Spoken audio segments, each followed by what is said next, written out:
Christians, of course, believe in God. The idea of an atheistic Christian would be nonsensical, incoherent, and contradictory.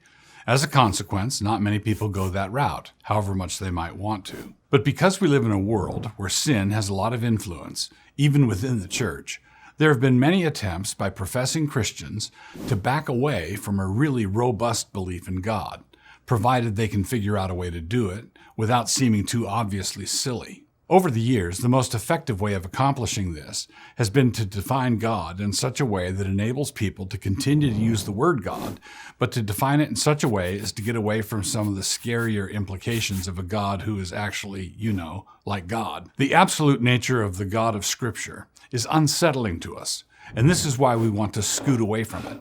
At the same time, the name Christian is still attractive for all kinds of reasons, and we would like to hang on to that if we can. The temptation is therefore to redefine both terms, God and Christian, which can be accomplished simply by redefining the first term, God. But it goes the other way also, because true knowledge of the true God is what makes a true Christian.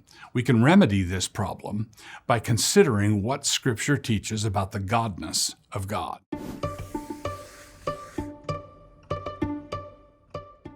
The most common way of accomplishing our desired theological downgrade is to quietly assume that God is the greatest of all beings inside a system of quote-unquote all that exists.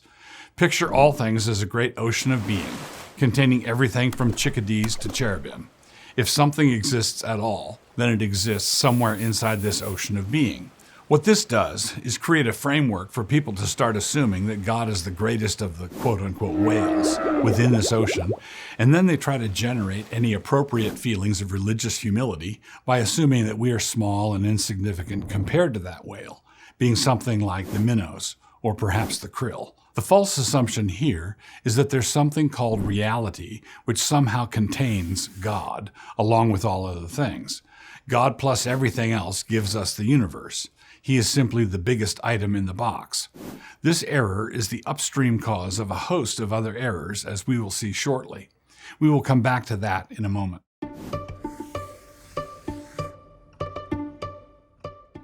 Now, of course, this downgrade approach only works as a quiet assumption. It wouldn't fare too well as an open argument. One of the foundational doctrines of the Christian faith is that God is the creator of all things. And that would have to include that great ocean of being. Now, if God created everything that exists, then he obviously did not do it from anywhere from within what exists, because, as should be obvious, it didn't exist yet. We should not presuppose that God was somehow contained by something that he had not yet created. The Scriptures are very plain on this. In the beginning, God created the heaven and the earth. Genesis 1:1. All things were made by him, and without him was not anything made that was made. John 1:3. Hath in these last days spoken unto us by his Son, whom he hath appointed heir of all things, by whom also he made the worlds. Hebrews 1:2. O come, let us worship and bow down. Let us kneel before the Lord our Maker. Psalm 95:6. This doctrine is called CREATIO ex NIHILO, creation from nothing. God is himself eternal, and there was never a time when he was not. There was never a time when he came into being. He is self-existent and not dependent on anything or anyone else for his position. But there was a time when the chickadees and cherubim came into existence. There was a time when the material universe did not exist at all. This means that when God spoke the initial words of creation, "Let there be light," a profound division came into existence. This is what theologian Peter Jones calls twoism. When God spoke those inaugural words, we now had two realities, the eternal reality of God and the temporal material reality of not God. And the inaugural words were the inaugurating words of creation. There were no inaugural words for the eternal God. He reveals himself to us as the great I Am, always and everywhere, the only I Am. Now, the distance between these two realities is necessarily an infinite distance, and we call it the creator-creature divide. It is really necessary to understand this if we are to understand the biblical explanation of how God's sovereignty fits together with human freedom and responsibility. To state it again plainly, without grasping the implications of the creator-creature divide, there will be no way for us to understand how the sovereignty of God is consistent with the moral responsibility of finite creatures like ourselves.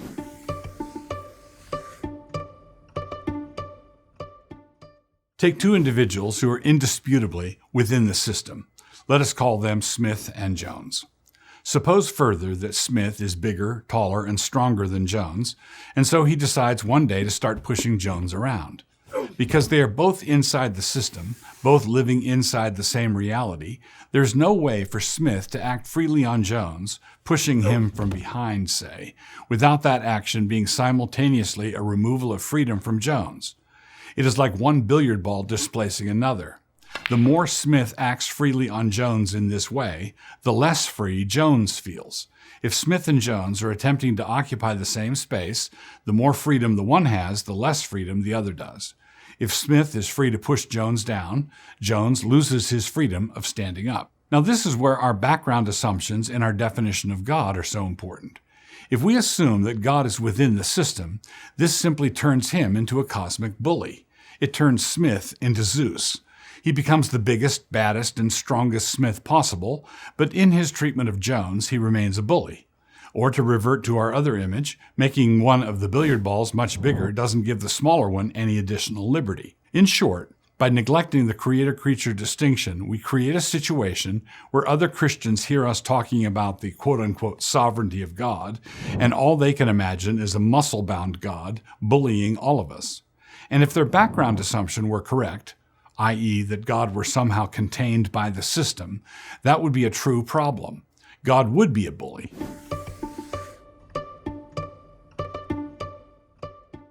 Let us take the famous soliloquy from Hamlet, where Hamlet is deciding whether to be or not to be. Suppose we asked an odd question about the speech, and suppose that the question was this: what percentage of the speech was Hamlet, and what percentage of the speech came from Shakespeare?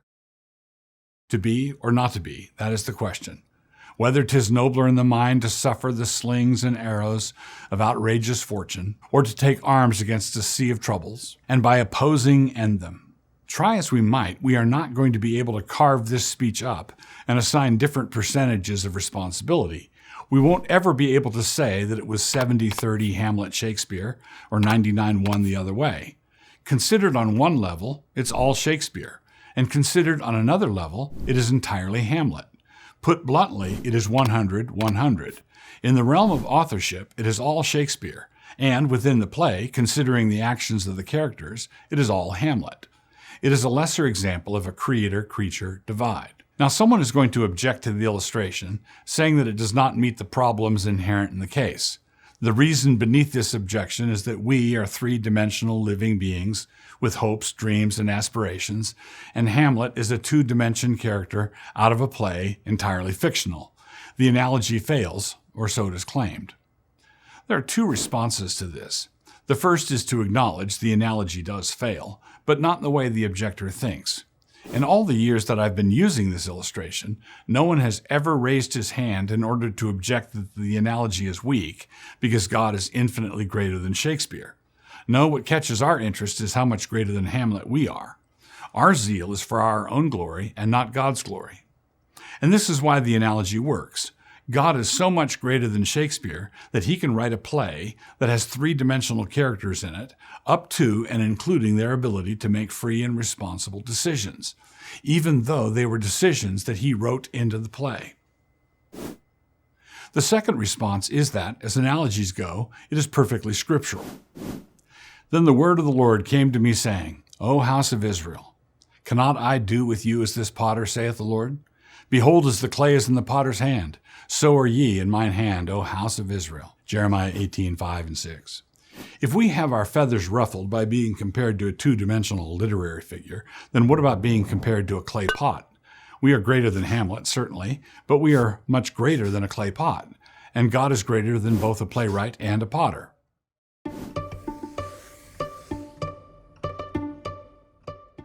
Suppose a man walks into an ice cream store, one with multiple flavors behind the counter. If someone were to ask me if I believed that God foreordained the particular flavor he would pick, and that God foreordained it before all worlds, my answer would be yes. He was going to pick the cookie dough, and that's all there is to it. Actually, that's not all there is to it. God did not just ordain that he would pick the cookie dough. He ordained that he would pick the cookie dough freely. He would pick the cookie dough because that is what he wanted to do. The freedom is every bit as ordained as the flavor of the ice cream. The reason this stumbles us is because we are picturing a puppet with strings being pulled by the puppet master. But realize the puppet and puppet master are both within the same system. That is the background assumption that makes the problem the Apostle Paul poses for us so difficult. Therefore hath he mercy on whom he will have mercy, and whom he will he hardeneth. Thou wilt say then unto me, why doth he yet find fault? For who hath resisted his will? That's Romans 9:18 and 19. The Apostle Paul has apparently been through more than one of these question and answer sessions. He can anticipate the questions. Quote, one of you will say to me, close quote. And note, this is precisely the question he asks. Why does God blame us for doing what he determined we would in fact do? The puppet master picked up the rods and strings and then, in stern voice, commanded the puppet not to walk across the stage. He thereupon makes the puppet walk across the stage, and the entire farce culminates with him flying into a rage. Bad puppet, he cries, wicked puppet, and he smashes it to bits. You would not be an unusual person if you thought to yourself, my sympathies are kind of with the puppet, but your mental voice kind of trails off lest the puppeteer hear you. So the question seems to us to be a reasonable one. Why does the puppet master find fault with the puppet for doing what the puppet master made him do? It is worth noting that Paul answers this question by appealing to the passage from Jeremiah that I cited earlier. Nay, but, O man, who art thou that repliest against God? Shall the thing formed say to him that formed it, why hast thou made me thus? Hath not the potter power over the clay, of the same lump to make one vessel unto honor, and another unto dishonor? That's Romans 9:20 and 21. The reason these illustrations break down is they cannot fully capture the idea of the creator-creature divide. They capture something of the sovereignty involved, but both the potter and the pot are inside the same room. The playwright and the play are both within the same world, although they in a fashion point to the kind of distance that exists between God and us.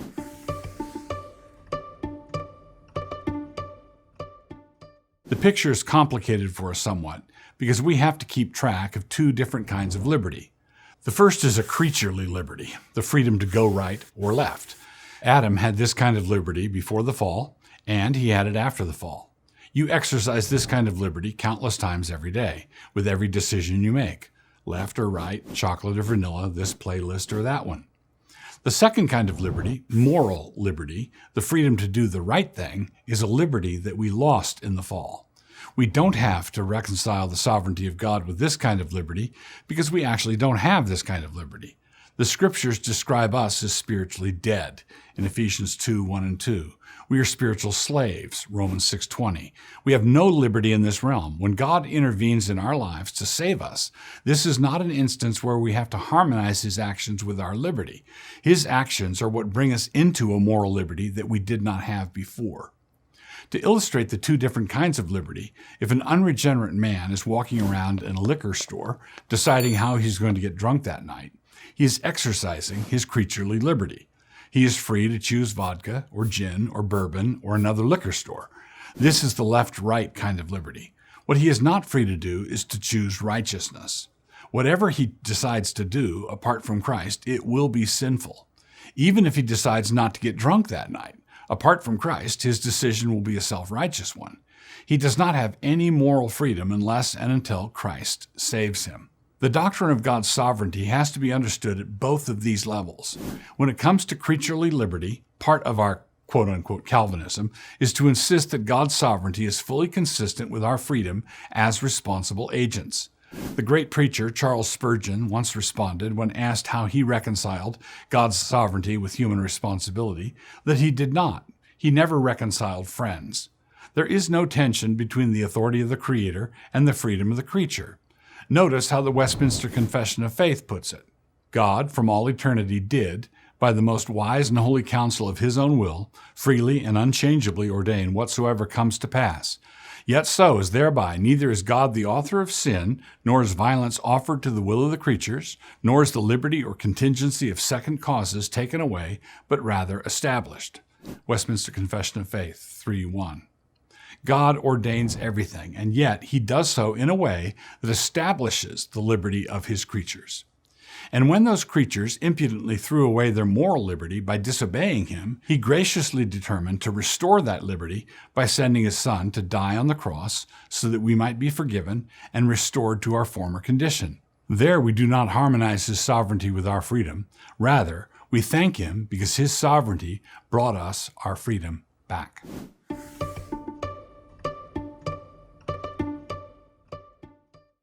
One. When people try to avoid a robust definition of God, what is it they are trying to avoid? They are trying to avoid the scarier implications of an absolute being like the God of the Bible. 2. What does it mean to picture God as being somehow within the system? It means that we envision one basic reality and that God is the biggest entity within that reality. 3. What is the basic beginning doctrine about the God of the Bible? It is that he is the creator of heaven and earth. 4. What do we mean when we say that there are two realities? We mean there are two kinds of reality. The first is eternal and uncreated, God, and the second is temporal and created, not God. 5. How great is the difference between these two realities? The difference is an infinite one. 6. If God were contained within our reality, what would this do to the doctrine of the sovereignty of God? It would mean that if God exercised his power toward one of us, his exercise of his freedom would displace ours. 7. Can a different kind of illustration be used? Yes. A playwright and a character in one of his plays are both performing the same actions, but on completely different levels. Shakespeare and Hamlet are both responsible for the same speech, but not in the same way. It is not a 99-1 thing or 50-50. It is 100-100. 8. Does this illustration have any limitations? Yes. God is much greater than Shakespeare, and so this removes all the difficulties. 9. Does the illustration have anything in common with any biblical illustrations? Yes. A playwright has authority over his play, just as the potter has authority over his clay. 10. Does God ordain our free choices? Yes, he does. That is why they are free. He ordains not only the content of our choices, but also the fact that they were made freely. 11. Why does the illustration of the puppet master and the puppet bother us? Because we have forgotten that both puppeteer and puppet are operating within the same system, which means that the authority of the puppeteer is coercive. It is not that way with God. 12. What are the two kinds of liberty? We have creaturely liberty, which is the freedom to go left or right. God ordains which way we will go, but he also determined that we would do so freely. The other kind of liberty is moral liberty, which we do not have until the Holy Spirit regenerates us.